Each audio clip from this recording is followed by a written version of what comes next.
Today we're going to explore Ehlers Danlos Syndrome, or EDS for short. We'll discuss what causes it, how it's diagnosed, and how it's managed. We'll also walk through the different types of EDS because not all forms are the same. Ehlers Danlos Syndrome isn't a single condition. It's actually a group of inherited connective tissue disorders. That means it's something you're born with, and it affects the proteins that help hold your body together. Things like collagen, which provides strength and flexibility to your skin, joints, blood vessels, and other tissues. In people with Ehlers Danlos Syndrome, these connective tissues don't work the way they're supposed to. As a result, the skin may become overly stretchy or fragile, joints may become loose and unstable, and even internal organs or blood vessels can be affected, depending on the type of EDS. The symptoms of EDS can vary a lot depending on the type and the individual, but some common signs stand out. Many people with EDS have joint hypermobility, meaning their joints move beyond the normal range of motion. They might be able to bend their fingers back farther than usual or do splits or other flexible movements with ease, especially in childhood. While that may seem harmless at first, it can actually cause long-term problems. Because the connective tissue around the joints is weaker, the joints are more prone to dislocation, sprains, and chronic pain. People with EDS often experience joint instability, early onset arthritis, and frequent injuries even from minor movements. Then there's the skin. In some types of EDS, the skin can be unusually soft, velvety, and hyperelastic, meaning it stretches more than normal. It can also bruise easily and may take a long time to heal. In severe forms, wounds may leave wide, thin scars that look like rice paper. Beyond the joints and skin, EDS can also affect other parts of the body. Some people deal with gastrointestinal issues such as reflux, constipation, or abdominal pain. Others may have problems with fatigue, autonomic dysfunction like rapid heartbeat when standing, known as POTS, or even fragile blood vessels that can lead to bruising or more serious complications. Because EDS affects connective tissue throughout the body, it's truly a multi-system disorder, which can make diagnosis complex and sadly delayed for many people. Let's talk about the types of Ehlers Danlos Syndrome. As of now, there are 13 recognized subtypes, each with its own set of features and genetic causes. But the three most commonly discussed types are hypermobile EDS, classical EDS, and vascular EDS. Hypermobile EDS, or HEDS, is by far the most common. It's characterized by significant joint hypermobility, joint pain, and frequent joint dislocations or subluxations. People with HEDS often have fatigue, anxiety, and digestive issues. Unlike some of the other forms, the exact genetic cause of HEDS hasn't been identified yet, which makes diagnosis especially challenging. Right now, it's diagnosed clinically based on history and physical findings. Classical EDS is less common and typically includes stretchy, fragile skin along with joint hypermobility. People with classical EDS may have scars that are thin and wide and may bruise easily. This type is usually caused by mutations in the COL5A1 or COL5A2 genes, which affect type 5 collagen.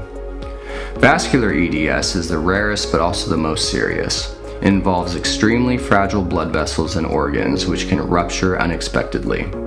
People with vascular EDS often have translucent skin, visible veins, and a higher risk of arterial or organ rupture, especially in young adulthood. It's caused by a mutation in the COL3A1 gene, which affects type 3 collagen. Other types of EDS include kyphoscoliotic type, arthrochalasia type, dermatosparaxis type, and several others, each with its own genetic mutations and clinical features. Genetic testing is often used to confirm some of these rarer types. Diagnosis of EDS can be challenging, and many people go years before receiving a correct diagnosis.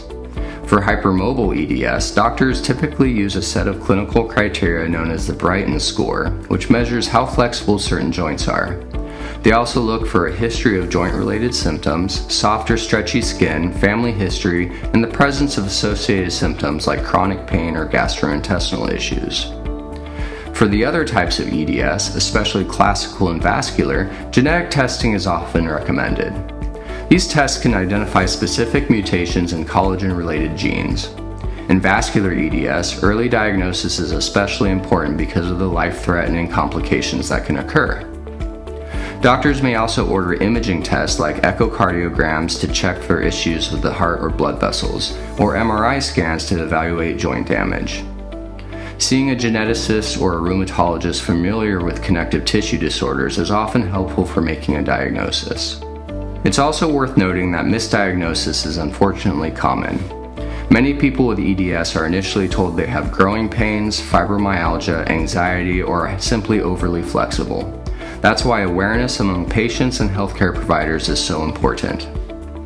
There is currently no cure for Ehlers Danlos Syndrome, but the condition can be managed with a multidisciplinary approach. The goal is to minimize pain, prevent injury, and improve quality of life. Physical therapy is one of the cornerstones of treatment. A good physical therapist can help improve joint stability by strengthening the muscles around hypermobile joints. The focus is on low-impact, controlled movements, often using resistance bands or water therapy. Exercise has to be tailored to each individual. Too much strain can lead to injury, but inactivity can lead to deconditioning and more pain. Pain management is another key area. Over-the-counter medications like acetaminophen or NSAIDs can help, but many people require more comprehensive pain plans. Gabapentin or pregabalin may be beneficial for those with nerve pain, which is very common in EDS.